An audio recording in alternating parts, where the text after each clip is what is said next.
So welcome to chapter 6, where we discuss now the fifth activity of leadership. Learn from your mistakes. Not only should you as a team leader learn from your mistakes, but you need to enable your agents to also make mistakes and learn from them also so that they can avoid doing the same thing again in the future. So many leaders who come from the real estate ranks, so you've been agents yourself, and you know their jobs pretty well, are tempted when things go wrong to step in and solve the problem yourself. You take over, take control, solve the problem, and you think everything's okay. In actual fact, in the short term, you do resolve an issue and the problem.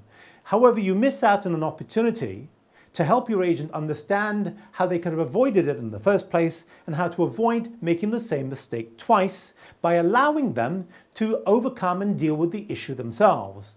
So there's a very fine line in knowing when you should intervene or not.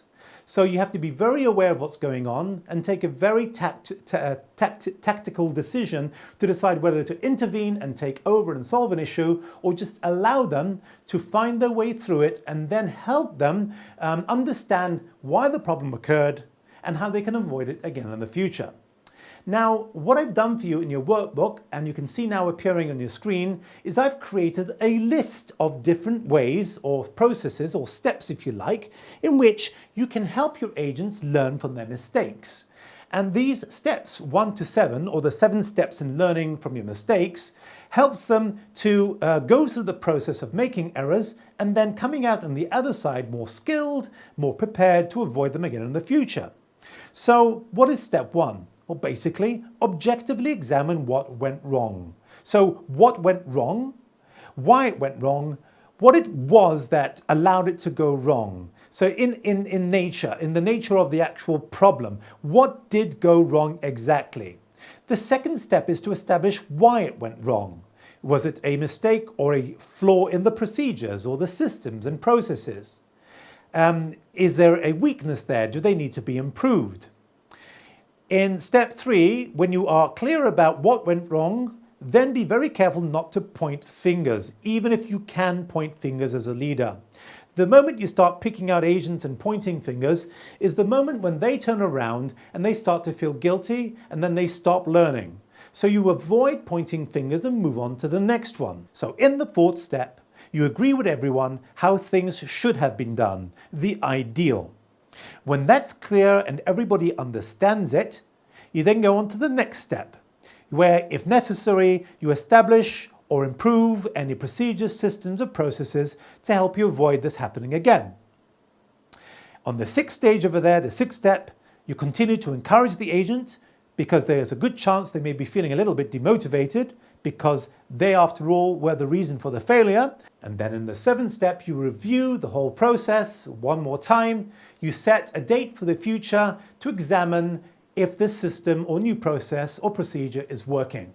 In that way, you've now taught them to think for themselves using 7 steps in the future when they solve problems, and then they can create situations where they learn from it and avoid it happening again in the future.